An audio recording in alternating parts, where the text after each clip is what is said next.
24 घंटे में सम्राट चौधरी ने लिए 4 ऐसे फैसले, कई महकमे में बढ़ी हलचल। नीतीश से अलग बनाएंगे मॉडल। 10 साल पहले नीतीश ने जो लागू की थी शराबबंदी, उसे पलटना क्यों होगा मुश्किल। समझिए 4 बड़े पेश। नीतीश के बेटे क्यों नहीं बने डिप्टी सीएम, पीके क्यों कर रहे हैं बिहार में शराब लागू होने का दावा। ये है किस्सा। बिहार के नए मुख्यमंत्री सम्राट चौधरी का नीतीश कुमार का 10 साल पुराना शराबबंदी वाला फैसला पलटने वाले हैं। सोशल मीडिया से लेकर सियासी गलियारों तक में इसकी चर्चा तेज हो चली है। लोग ये अनुमान लगा रहे हैं कि नीतीश के दिल्ली आते ही सम्राट शराब पर बड़ा फैसला लेंगे और पहले की तरह बिहार में ठेके खुल जाएंगे। अगर आप भी ऐसा सोच रहे हैं तो ये पूरी तरह से सही नहीं है, क्योंकि सम्राट चौधरी ने शपथ ग्रहण के 24 घंटे के भीतर ऐसा कोई इशारा ना तो दिया है, ना ही आगे देने वाले हैं। ऐसा उनके बयानों और फैसलों से लगता है। उन्होंने शपथ लेने के बाद पहली ही बैठक में अधिकारियों को सिस्टम दुरुस्त करने के आदेश दिए। उसके बाद अगले दिन पटना गुरुद्वारा साहिब में मत्था टेकने पहुंचते हैं। फिर सचिवालय में मीटिंग कर 4 बड़े आदेश देते हैं। हर समस्या का तेजी से समाधान करें, भ्रष्टाचार खत्म करने के लिए जीरो टॉलरेंस की नीति अपनाएं, कहीं भी काम लटकाने की प्रवृत्ति नहीं होनी चाहिए, प्रखंड और थाने में आम जनता को बेहतर सुविधा मिले, बिहार को विकसित बनाने के लिए अनुशासन के साथ काम करें। यानी सम्राट चौधरी का टारगेट साफ है कि बिहार को हर मोर्चे पर विकसित बनाना है और इसके लिए आर्थिक मजबूती की भी जरूरत होगी। ऐसे में अगर शराबबंदी वो खोलेंगे तो 28 से 30 हजार करोड़ के राजस्व का फायदा बिहार को मिल सकता है। प्रशांत किशोर ने बीते दिनों ये कहा भी था कि बिहार की खस्ता आर्थिक हालत का हवाला देते हुए शराबबंदी का फैसला वापस लिया जा सकता है। यहाँ तक कि बाहुबली विधायक अनंत सिंह ने भी शराबबंदी हटाने की मांग की थी।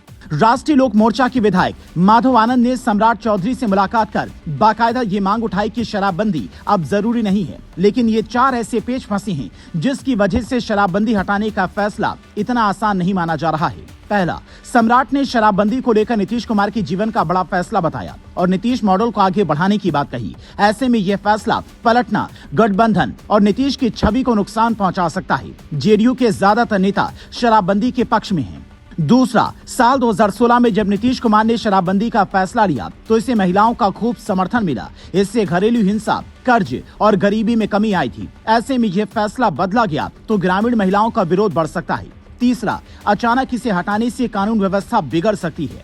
ऐसी आशंकाएं भी जताई जाने लगी हैं। हालांकि इसे सरकार और पुलिस संभाल सकती है। चौथा, शराबबंदी नीतीश की पहचान है। ऐसे में सम्राट ने भी एक वक्त कहा था अभी शराबबंदी कानून को वापस लेने का कोई सवाल नहीं है। ऐसे में अगर सम्राट चौधरी फिलहाल शराबबंदी पर कोई फैसला लेंगे तो इसकी उम्मीद नहीं दिखती, लेकिन जब भी ये करना होगा तो विधानसभा में बिल लाकर प्रस्ताव पास करवाना होगा। फिलहाल नीतीश कुमार भले ही दिल्ली की सियासत में सक्रिय हो रहे हैं, लेकिन नीतीश के बेटे निशांत ने अब जेडीयू को संभालने का प्लान बना लिया है और इसी प्लानिंग के तहत उन्होंने डिप्टी सीएम की कुर्सी नहीं ली। शपथ के करीब 24 घंटे बाद सम्राट चौधरी को बड़ा भाई बताते हुए बधाई दी और फिर ये कहा कि जेडीयू को मजबूत करने की कोशिश करूंगा। पिताजी के जो अधूरे सपने हैं उनको पूरा करने की कोशिश करूंगा। जनता का विश्वास और आशीर्वाद बना रहे। यानी कि निशांत की प्लानिंग मौजूदा राजनीति में एंट्री लेकर पद लेने की नहीं, बल्कि पहले पार्टी को मजबूत कर खुद की मजबूत छवि बनाने की है। यही वजह है कि सम्राट चौधरी भी फिलहाल कोई ऐसा फैसला नहीं लेने वाले जिससे गठबंधन के नेताओं को कोई परेशानी हो।